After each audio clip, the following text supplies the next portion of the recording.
Before diving into this incredible story, remember to subscribe to the channel and turn on notifications. Here, every story has something to say, and you won't want to miss a single one. The room was silent, barely disturbed by the hum of the machines. Ethan Cooper, an 8-year-old boy with brown hair and hazel eyes, lay on his hospital bed, weak but surprisingly serene. For months, cancer had been ravaging his body, and each treatment seemed more arduous than the last. The doctors had tried everything: chemotherapy, radiation therapy, experimental treatments. Nothing worked. Emily Cooper, her mother, sat beside her, her hands gripping the blanket. Her red eyes betrayed exhaustion, but also a determination not to give up. "Hang on, my angel," she murmured, her voice trembling. "You have to fight. I can't lose you, not now." Ethan slowly opened his eyes, staring at his mother with an intensity surprising for his age and condition. "Mom. I feel something, a warmth, like my body is trying to heal itself." Emily shuddered. "What?" "Ethan, you're delirious, you're very sick." But the child gently shook his head. "No. I really feel something. It rises in my chest, then throughout my whole body, and it's shining." At that precise moment, a faint halo of light seemed to surround Ethan. It was subtle, almost imperceptible, but enough to make Dr. Harrison, the doctor on duty, frown as he cracked open the door. He stepped forward cautiously, skeptical but intrigued. "Doctor, look," Emily whispered, her voice trembling. There's something going on." Dr. Harrison watched Ethan.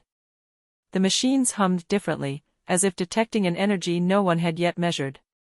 The child, though weak, smiled faintly, his eyes shining with a light neither Emily nor the doctor could explain. Ethan murmured, almost to himself, "You won't die, not you, not me, everything will stop." Emily felt her heart beat faster, a mixture of hope and fear. "Ethan, what do you mean?" But the child didn't answer. His small hands tightened on the blanket, and the light around him intensified slightly. It seemed that Ethan's body not only wanted to survive, but was on the verge of defying all known laws of medicine. Dr. Harrison, though accustomed to serious cases, felt a lump form in his throat. This isn't possible," he murmured, unable to look away. And in that almost sacred silence, Emily knew that something unimaginable was about to happen. Something that could change not only her son's life, but the lives of all those who dared to believe in a miracle. The days that followed were a mixture of anguish and fascination. Ethan remained weak, but every morning Emily noticed something strange: his eyes seemed brighter, his breathing less labored, and sometimes a gentle warmth emanated from his small body as if an inner fire was burning to heal him. Dr. Harrison, skeptical but intrigued, examined the results of the recent analyses. His hands trembled slightly as he leafed through the reports. Ethan's tumor had shrunk. Slowly, but clearly. "It's impossible," he murmured to his colleague, Dr. Martinez. "Nothing in the medical literature can explain this." Yet Emily, sitting by her son's bed, sensed the truth before anyone else. "I told you, there's something about him, something." She searched for the words, unable to describe the light she sometimes saw dancing around her son. Miraculous. Ethan, despite his weakness, had begun to speak in a clear and firm voice, unlike that of a sick child. "Mom. I feel it moving, it's coming out of me. I think I'm getting better." Emily shivered as a faint halo of light intensified around her chest. Her hands tightened on her son's. "Ethan, no. It's dangerous, you shouldn't." But Ethan smiled weakly.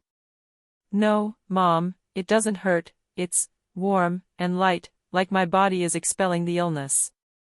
Dr. Harrison watched with a mixture of disbelief and fear. He had seen many things in his career, but never anything like this. The machines hummed differently, detecting inexplicable energy variations. He tried to rationalize it, perhaps a rare reaction, an immune surge. But deep down, he knew he was facing something greater than medical science. For several days, the process continued. The glow around Ethan intensified intermittently, his body seemed to be slowly rejecting the disease.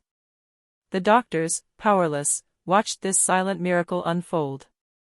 One morning, as the sun filtered through the blinds, Ethan opened his eyes wider than ever and whispered, "Mom, look, it's leaving, everything's leaving." Emily felt tears welling up in her eyes.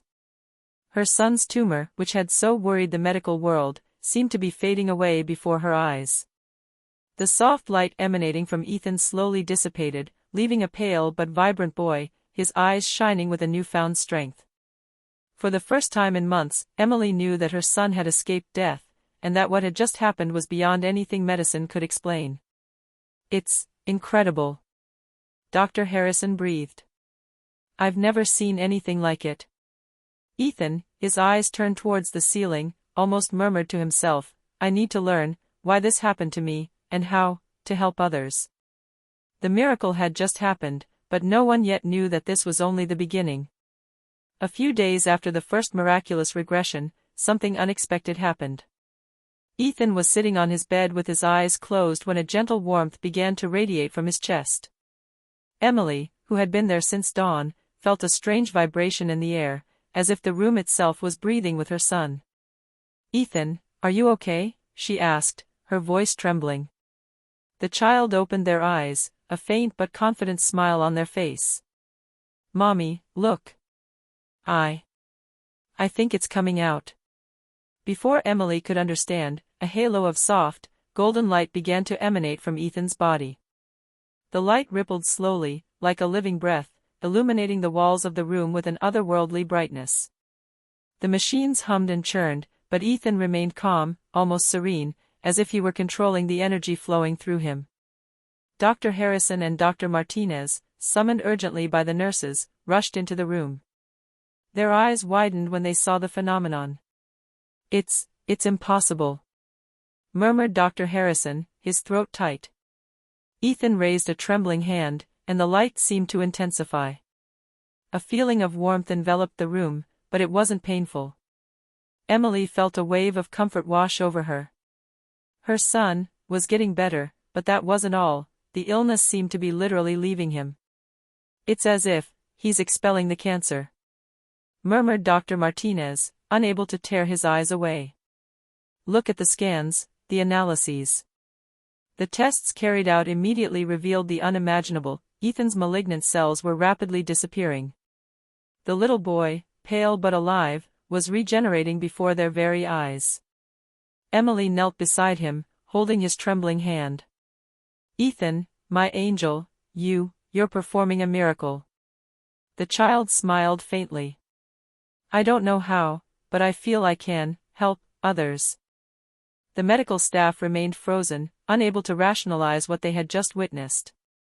The hospital's surveillance cameras, left on, had captured every movement of light, every pulse of heat. The news spread quickly. Something supernatural had just occurred in a small American hospital room. But beyond the initial shock, Emily understood that this miracle wasn't just for Ethan. It was a gift that could change the lives of countless others, if only they could understand how it worked. And Ethan, with his bright eyes and his body in remission, already knew that his journey was only just beginning.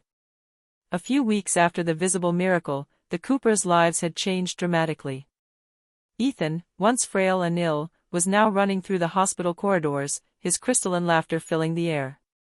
The doctors were still in shock, unable to offer a scientific explanation for what had happened. Emily could hardly believe what she was seeing. Her son, whom she had almost lost, was not only alive, but radiant with health. "It's a miracle, a true miracle," she repeated every time she saw him play, her eyes shining with emotion. But the outside world soon noticed. Journalists, alerted by anonymous leaks from the hospital, began to flock there. Cameras filmed Ethan's room, and scientists from all over the world came to observe the boy. Each test confirmed what the doctors had observed: the cancer had disappeared, and Ethan's body was still emitting unexplained energy phenomena. Ethan, on the other hand, seemed to understand more than the adults around him. He often spoke of invisible guides, who showed him how to channel his light, as if he knew his body had been chosen for something greater. One evening, while Emily was keeping vigil at his bedside, Ethan whispered, "Mom, I think it's not just me. I can help other people." Emily felt a shiver run down her spine. "You mean, healing others?" Ethan nodded. "I don't know how, but I feel it's possible." Meanwhile, doctors and scientists frantically searched for an explanation. Blood tests, scans, even genetic tests revealed nothing abnormal, apart from the enormous regression of the disease. Some spoke of an unknown immune phenomenon, others whispered supernatural. The pressure on the Cooper family was mounting. Reporters camped outside their house, and researchers arrived with experimental protocols, eager to unlock the secrets of Ethan's body. Emily, though worried, remained protective. She knew her son was special, but she wanted him to keep his innocence. One day, while Ethan was playing in the garden, he suddenly stopped and raised his arms as if he were sensing something. A soft glow shimmered around him. Emily ran over and saw what appeared to be a manifestation of the miracle once again. "Ethan, what are you doing?" she asked, amazed. The child, with a maturity that surpassed his age, replied, "Mom, look. I can feel the others, those who are suffering. I can send them a little light." Emily felt tears welling up in her eyes. She understood that the miracle was not over. Her son had not only been healed, he had become a beacon of hope, a catalyst for miracles for those who needed them most. And somewhere, in the silence of the night, Ethan knew that his mission had only just begun. A few weeks later, Ethan was officially discharged from the hospital. The doctors, still amazed, continued to exchange incredulous glances. The tumor had disappeared, and the boy radiated an energy no one had ever seen before. Emily held her son in her arms as they left. The sun's rays caressed her face, and for the first time in months, she felt an immense weight lift from her shoulders. "You're alive, you're really alive," she whispered, tears welling in her eyes. Ethan smiled, stronger and more confident than ever. "Yes, Mom, and I want to help other people." News of Ethan's miracle had spread throughout the country. The media spoke of a child who defied death, while fascinated researchers tried to understand his gift. But Emily knew that what mattered most was not fame or science, but the fact that her son had survived and that he carried within him a light capable of changing the world. In the days that followed, the Cooper family decided to withdraw from direct media attention. They wanted to protect Ethan, but they knew they couldn't ignore the miraculous potential he possessed. The little boy began discreetly visiting hospitals and care centers, offering comfort and healing to sick children and those who were suffering, just as he had done for himself. One evening, as Ethan and Emily watched the sunset from their garden, the boy whispered, "Mom, I believe it wasn't a coincidence, this miracle. I had to survive for a reason." Emily looked at him, her heart filled with pride and emotion. "Yes, my angel, and I'm sure you're going to change the lives of many people." Ethan smiled, his eyes shining with a newfound strength. He knew the road ahead would be long, that the world might never fully understand what he was capable of. But one thing was certain, he had survived, he had conquered death, and now, each day would be an opportunity for a new miracle. The Coopers resumed their lives, forever marked by the ordeal they had gone through.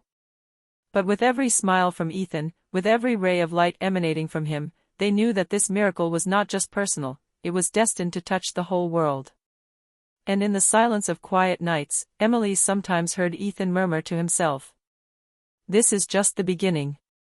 The miracle had just happened, but the story of Ethan and his light was only just beginning.